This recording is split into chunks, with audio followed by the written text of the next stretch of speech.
Para o que muitos é impossível, na Bolsa Atleta USA tornamos cada caminho real. Hoje você terá um acesso exclusivo através do nosso network a reuniões com treinadores de Harvard, a todo detalhe da instituição, centro atlético, de pessoas. Não perca cada detalhe e vem com a gente nessa. So the question is, how early do you usually start following a player before making an offer? We start following players late in their sophomore year, but then watch them all throughout their junior year to potentially make offers. The time frame of when players are committing to Division I schools has extended in both directions. So it's actually gotten earlier, where some players are committing before they get to campus in their junior years. But there's also a lot of players who are committing later in their senior years. So the window is both sides. The earliest commitment we've ever had here is August going into their junior year. We've also committed players in January of their senior year, right? So the window is big. If you're international, we'll probably have less opportunities to see you, certainly live. So that period may need to be a little bit later in our process, but we need to see you play, and then we need to see follow-up highlight videos and games to better analyze your ability as a player. Perfect. How important do you believe it is for international athlete to attend a prep school in order to enjoy a program like yours? I think it varies, right? I think the prep school experience in the United States can really help you make the adjustment to going to school here. You'll understand the rigors of living away from home and being an athlete. Hopefully that coach at that prep school has got a lot of experience working with other programs like ours. We do a lot of work in the prep school, so that's something that can be helpful. It's not an imperative, but it certainly can be helpful, and the adjustment to the American way of playing is different, right? There's aspects to your experiences in South America that are probably better or more advanced, but the American game is fast and rugged and athletic, and it's an adjustment. So if you have an opportunity to be in it earlier, that probably is to your benefit. Last two questions. What type of player profile do you value the most in the program? That's a really difficult question. I think we value different types of players for different roles. We want a diversity of qualities in our team. We want to be fast and athletic, but we absolutely want to be a team that can play soccer and guys who make decisions. So I think the physical profiles are different. The technical qualities are different. We need to have a meshing of all types, right? Have you ever heard this analogy? Piano players and piano movers, right? You need 5 movers and 5 players to have a really good team, or some sort of balance like that. So it takes all different qualities, but you also have to be a really good person. You've got to be a really good student, and you've got to be a character, something we identify as someone who's going to help every other guy in that room. Are you someone who comes into that locker room and helps the people around you, or are you someone who just needs from other people? And if we can identify that trait, not easy, but if we can sense that, that's something we're going to really value. Perfect. You kind of answered the last question. So beyond talent, what personal qualities do you look for when deciding to bring a player into your program? I think first of all, the biggest challenge we have here is getting you across the line academically, right? So you have to be a strong student. The better student you are, the easier it is to like you as a soccer player, if that makes sense, right? So if the grades are outstanding, it's easier for me to get you into school. That makes you more likely to be committed to me because I don't have to fight for every kid to come in, right? At the same time, those players who impact other people around them, leadership qualities, work rate qualities, high character, people who we think can improve our culture. I think culture's got a lot to do with your team's ability to be successful. And if you can impact the culture, you can impact my team, right? So if you're an unbelievable goal scorer and you're just gonna score goals for fun, maybe you can get away with having a little bit less great character or whatever qualities, but in general, I want great people, and that'll allow the soccer to really follow. Perfect.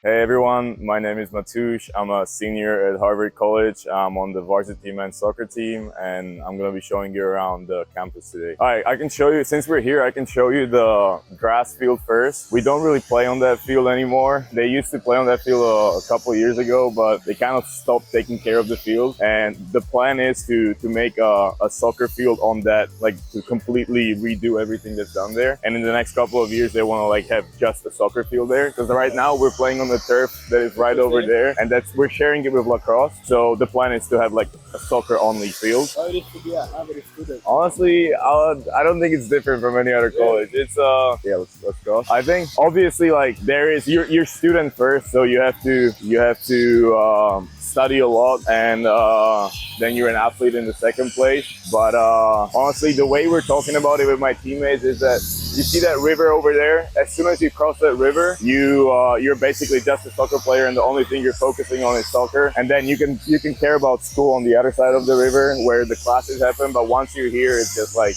give your 100% and try to do your best. So these are like two grass fields that we have here. But as I said, we no longer play on them anymore. You see that the grass is not in the best state. We used to practice there. So last summer, we used to have like a tactical session on this field in the afternoons. But yeah, this year we haven't really used this field at all. But as I said, the plan is to make it will be turf, I think. So they want to put turf here and make like a soccer stadium. But yeah, so this is one place where in the future the Harvard men's soccer team could be playing. Yeah. So I think once this is done, I think it will be a very nice place. But yeah, there's a lot of work to do right now. Yeah, we can move on to. We should be ready next year. And the building where you had the meeting with coaches is the tennis courts are there. So the indoor tennis courts and also squash courts were there. That building over there is called the Blodgett building. That's where the pool is for the swimmers and divers. We are allowed to use it when they're not training. So as a student athlete, you can like use the pool for like recovery and stuff. So it's super nice, and it's a really nice pool. How many games do you usually have a week? It's mostly Tuesdays and Saturdays, so two games a week, at least in the beginning of the season, and then later in the season once we start our like Ivy League, it's one game a week, but there are a few weeks where we still have games on Tuesdays. So I would say average is 2 games a week. Yeah, so this is the football stadium. Have you ever played here? Like a soccer? So we don't play a match here, but in the winter when it gets super cold here, they put like a bubble here, and all of the teams that would normally train outside, they would train in the bubble. And now they changed the turf here, so the turf here is super nice. So trainings happen here in the spring, but if it's not too cold, we still train outside. Only if it just like snows or anything, we usually go here. But yeah, they changed the turf and they made it look a little better now. So whenever there is a Harvard-Yale game, a football game, the stadium is packed with all the students. Wow. Everyone from Yale comes. And same thing when the game is at Yale, everyone from Harvard goes. So it's like a full stadium. It's a tradition. Do you know how many people can go there? I don't know, because there's no seats. You see, it's just like So you can't really count that. You can fit as many people as you can. You know, like I would say 50,000 maybe even. I don't know the exact number. What's the best team now? So women's rugby won the NCAAs last year, so they're really good. Fencing is always really good. So, and this way is the soccer/lacrosse stadium. In the fall when we're in season, it's the soccer stadium. In the spring when lacrosse is in season, it's lacrosse stadium. So this Jordan Field is the soccer stadium. It's a pretty nice place. The only thing I don't like is that, I mean, such as any other stadium in the US, you have the lines for other sports there as well. So when I came here, it was a little weird for me to get used to that. It's red. Right. Yeah. Yeah, and you got to use it too. But the good thing is that when you look at this field, everything that's green is the soccer stadium, soccer field. So like, as you see outside of the lines, it's black. Yeah. So at least that's pretty easy to navigate. That helps. I bet you have good memories here. You? Yeah. What is your best memory? Best memory? Honestly, best memory, I was playing here with my brother. He was a senior when I was a first year. So that was, yeah, so it was every single game that I could play with him was the best memory. Yeah, so this is the field where we train and play games, play home games. Pode ficar à vontade. You can go if you want. There you have men's soccer. It's kind of similar to my college one. Yeah. It's exactly the same thing. Soccer and lax. There you have men's soccer. Last time we made the tournament was 2009, which is not good, but I'm really hoping that this year, I think we have a chance though. Would be really nice. And then over there, we have the baseball and softball fields. And they're grass, which I don't understand how they can have a grass field and we can't, but I've been playing on turf for 4 years, so now I don't really care anymore. It's just, yeah, turf in the summer is not ideal. You get used to it. You get used to it, but like, yeah. After 4 years, I feel like I play better in the turf than the grass. Yeah. I just got used to it. Turf is good when it's a little, you know, it was raining in the morning and then you have a game in the evening. Yeah. It's a little wet. I think overnight stuff tonight. Yeah, we have a few games this year that we're playing in the evening, which honestly I like the most because it's like the under the lights and it's just a different atmosphere than in the middle of the day. Usually the Tuesday home games are under the lights because obviously you have to go to school in the morning.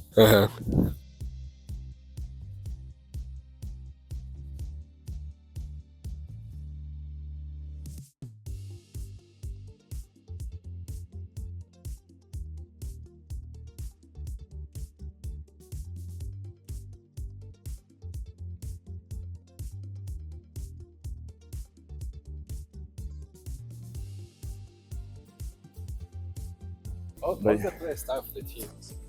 How about describe it? I would say it changes every year because the players change, but we like playing direct when we get the ball on a turnover. Like when we get the ball from the opposition, we like to go vertically as soon as possible, you know. So there's not much interplay, you know. It doesn't really happen that often, which honestly I like playing a little slower and then going vertically. But yeah, you know, like since you can sub a few more times than in a regular game, you have the players, you have the energy on the field, so you're trying to score a goal. I feel like college soccer.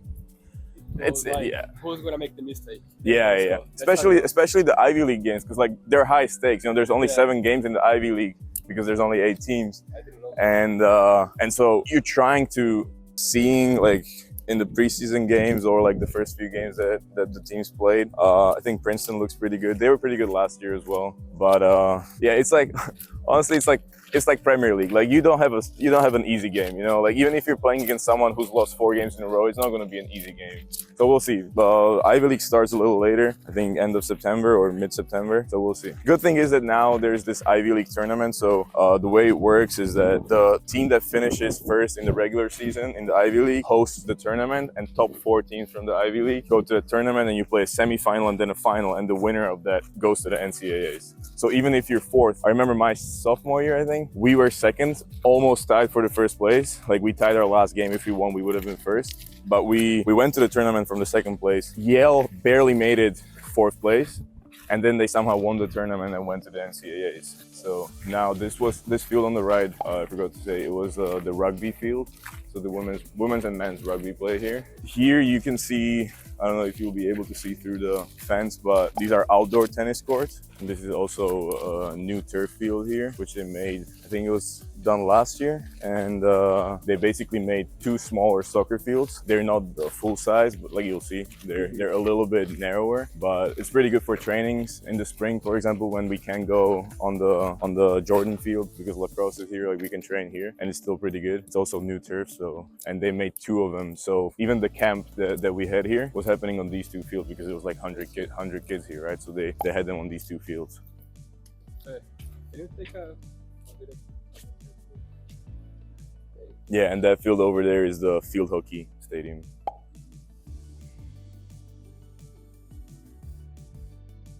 Yeah, so. How's your day? Like a typical day? Typical day, go to classes in the morning. We have to pick classes that meet in the morning so that we can train in the afternoons. So for example, on Tuesdays, as a senior now, I'm taking like easier courses because I've already taken all my requirements and all the harder courses. So Tuesday for me today I would have a 9 a.m. to 10:15 class, and then I would be done with school. And we would either train at 5:45 or have a Tuesday game, depends on the week. But other days I might have 2-3 classes. I don't really remember my schedule right now, but like, let's say I have 2-3 classes starting from 9 to like, I don't know, 1:30 or something, then get lunch and come to practice. 4 courses, yeah. There was an outdoor track by Jordan Field as well, which I forgot to show, but it's just an outdoor track field, so. I can also show you now that we're walking here our strength and conditioning center, which should be still open, I think. Since school started already, it should be open now. I can show you. It's definitely open because the metronome is on. which is for counting the seconds. When you're, I hate that when you're lifting and they say like, okay, you're going down with like 5 seconds and you have to listen to this and wait for 5 seconds. It is even worse because you don't have games. You just play 2 games. Yeah. So I don't know. It's definitely open, but I don't know how they're gonna feel if you come there with a camera. You know. Wait, let me see. Let me see who's there. I think you can come in. You can come in.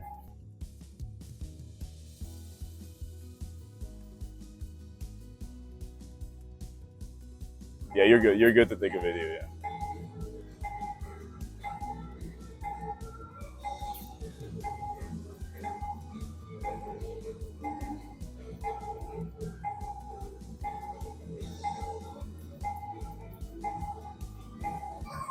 Good to go? All right, thank you, Eric. See you. So this is where we train in the spring. When we're in off season, we train here. We have like a lift session like 3 times a week, plus 3 sessions. When we're in the season and in the fall, actually we don't really lift that much. We come here for like stretching after practice or some core exercises and very light workouts. So we don't really lift that much when we're in season. We don't really have time for that either since we're playing Tuesday, Saturday. But yeah, mostly for like recovery stuff. And then this building is where our locker room is. This is also where the a training room. So where if you need any kind of treatment, if you're injured, like it's in this building. But yeah, I can show you the locker room as well. And that building over there is the basketball stadium. But again, I can't really go in there with my ID.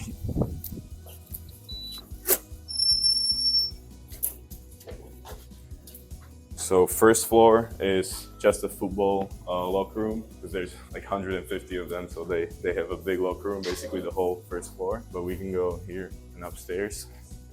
Okay, this is the training room.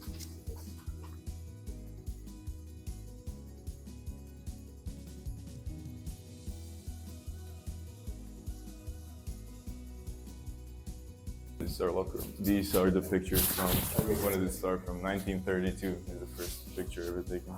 And it goes all the way down there to last year.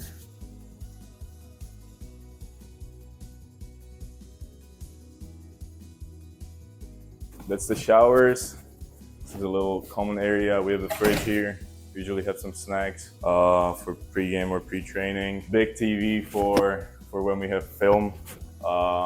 Or either after a game or when we're getting ready for a game. And this is the locker room.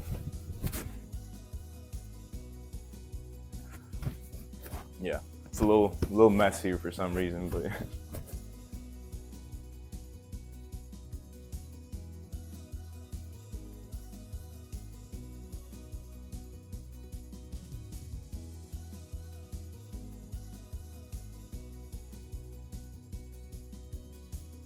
it's pretty nice.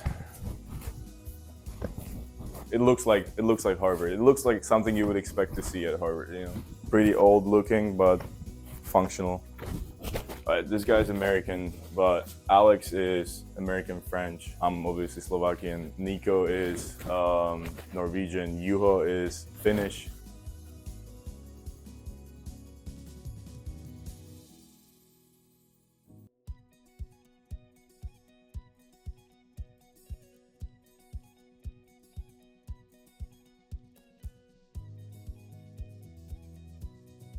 The first years are mostly American, except for Adam, who is English.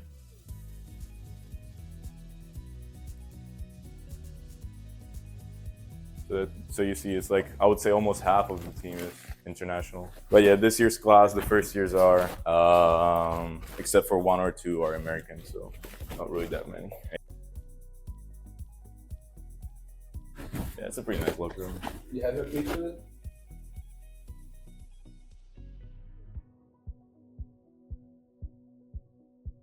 This is my first year. Yeah, this is me, my first year. Number 18, and then this is my brother, tall guy. And we don't have a picture from the senior year just yet. It will be there at some point. This is, you see, in 2020 there was no season due to COVID, so there's no picture. Do you want to see the campus as well across the river? Is that a cool for you? Yeah, I have some time. Just gonna have to. I have like maybe 30, 40 more minutes, so we can go.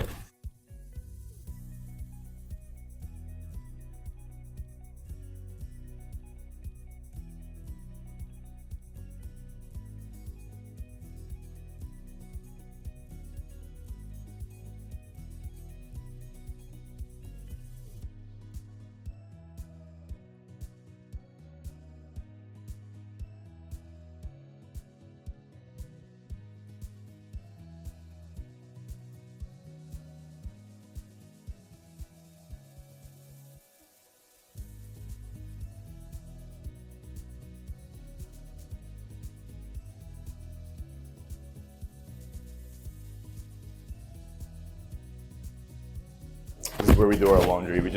So we have this bin where we put all our dirty training clothes. We just leave the bin here. They wash it, and then the next day it's ready for us to pick it up. So we don't have to do our own laundry, which is super nice. Yeah. And now we can go across the river to where the school happens. So now you can see like what I told you in the beginning, where like you cross the river and you like completely focus on soccer. It's like the environment kind of like forces you to, because like school happens there, then the river separates these two areas. So like it's kind of easy to find that balance. Obviously the first few years, or not the years, the first few weeks when you're first year, when I came here, I still had some trouble finding, going to class and coming here and then having to study after training. But honestly, like with the help of the upperclassmen, and like they tell you what you should do, what you should not do, and it takes a couple weeks, but it's manageable. Even if you're a pre-med student like me who has to take like tough pre-med courses, it's manageable to find time, even free time between soccer and classes. So super nice.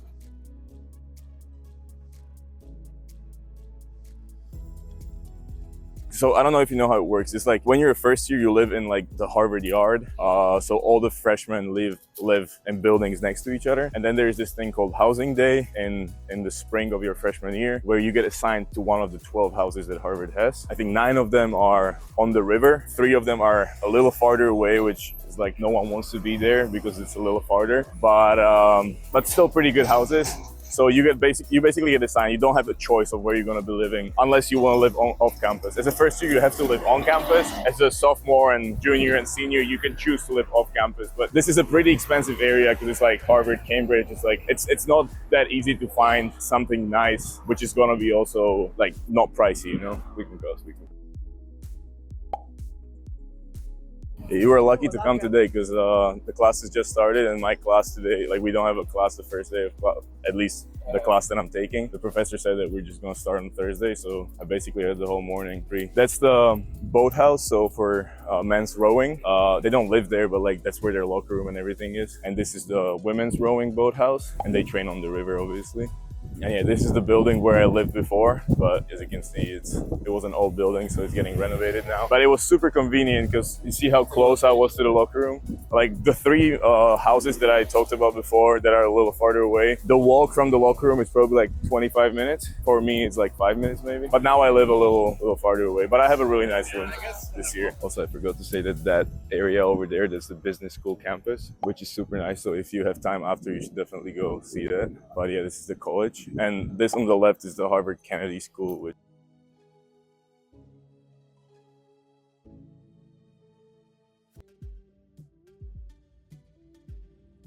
yeah, I study in my room. Some people make fun of me for that because I mean you have the access to all the libraries, but I don't know, I just like the silence. Yeah, like just being in your room, like you don't really have to worry about like walking somewhere and then having to come back. And I can be pretty effective when I'm studying in the room, which for some people it doesn't work because they would just rather go to bed and sleep. It is tempting when you have the bed right by your table, but so that's undergraduate house renewal. They just finished one of the houses, so now they moved to another one, and it's gonna take maybe 3 years. So the people who were assigned this house, unfortunately, will have to live in like so-called overflow housing, which is like a few buildings that Harvard owns that they give to students whose house is getting renovated. But for me as a senior now, I live in an old apartment building, which Harvard bought. So I have like a kitchen and a common room, and yeah, it's super nice. It's like basically an apartment. So. Center of Public Administration. Yeah, School of Government, so politics, government. It's a graduate school. So that's the business school was over there where I showed you. This is the School of Government, Kennedy School. Law school is a little farther up this road. And then medical school is not on this campus, it's in Boston. It's in an area called Longwood, but so it's maybe like a 30-minute bus ride. It's not far. Yeah. And there is a bus that connects this campus to the medical school campus, like a Harvard shuttle that you can take. And yeah, it takes like 20 to 30 minutes to get there. It's not horrible, but yeah, it's not here. It's probably because medical school is like in the area where all the hospitals are, so it makes more sense to have school there than here. There's a really nice bagel place for breakfast. And now we're walking towards Harvard Square, which is like a touristy attraction, There's gonna be a lot of tourists there, most likely. It's not small. It's like It's like a small city, I would say, which I like about it. It's like, you know, there's a few streets that are considered like Harvard campus, and like the street connecting to that is not really Harvard campus. So it's like the city of Cambridge, but it's more like the Harvard city of Cambridge.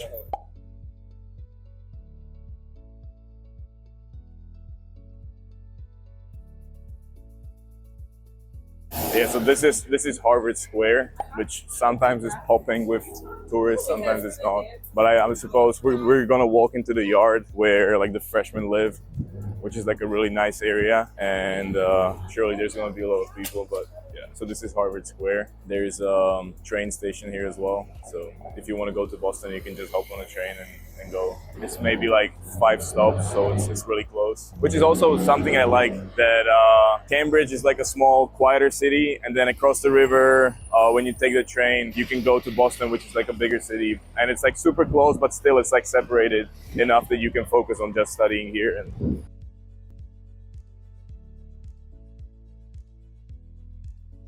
so this building over here, classes don't really happen here, but it's like a good study spot. If you feel like you want to study somewhere else than in your room, you can come here. This is the entrance to the yard. This is the yard. So all these buildings here, as you see, are the freshman housing. So all the freshmen live in these buildings, which is super nice to like build a community among first years, right? Like having everyone close to each other, and just, it's really nice. So on the way here that we're just, walking through this building, do you consider that campus, or it's just kind of like NYC that's mixed up with the city? It is mixed up with the city, but as I already told Leo, that I would consider all of this campus, because like, you know, there's no way you can, like, I was saying that there's a street that is considered a Harvard campus, and then there is a street that connects to it that is not really considered campus, but it's like, you just have Harvard students everywhere, so it is campus basically. There, some of the smaller classes where there's maybe like 10 to 15 people would happen in those buildings. I have to show you this so we can go there anyway. This is the most famous like library. It's called the Widener Library.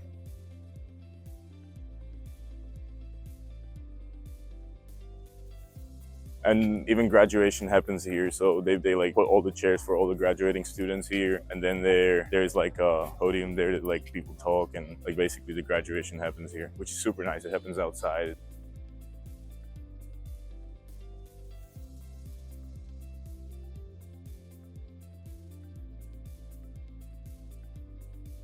Yeah, so this is Otherwise, famous não won't be able library. to study.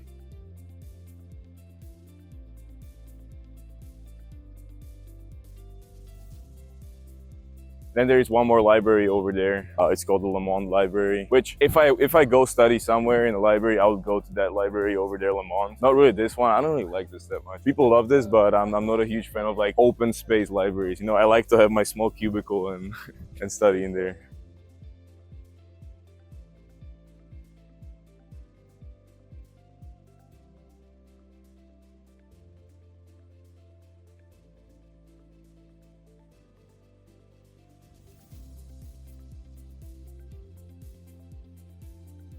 We can go towards there. There's this one building called the Science Center where all the big auditoriums, like all the big rooms are, where like the bigger classes happen. It fits like, I don't know, 350 people. It's not massive, but it's big enough. But yeah, we can walk into the building and we'll see. I used to live in that building when I was a first year, like right across there.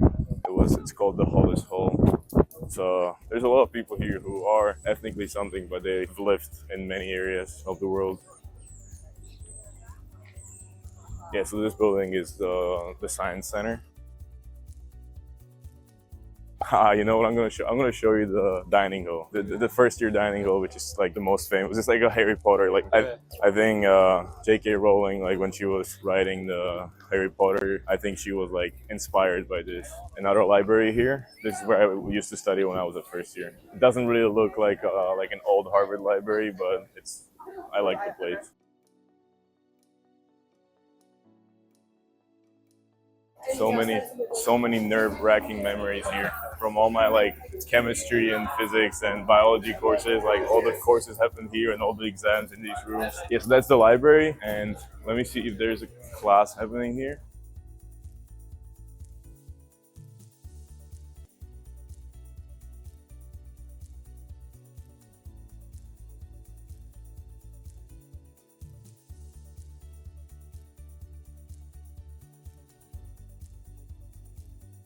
All the chemistry labs are also on this floor above, so like the biochemistry and stuff. Like if you have a lab section, it's happening in this building as well. And yeah, now I can show you the dining hall.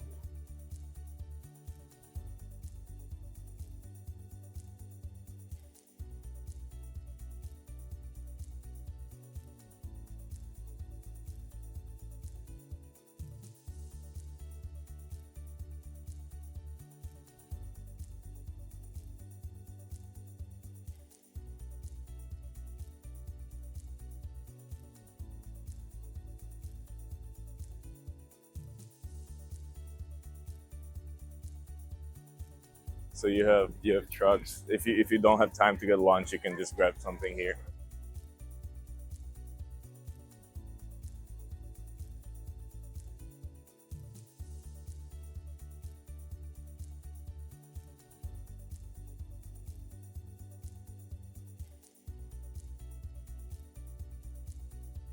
Yeah, so this is the dining hall. This is another like big classroom, which I think I can show you right now.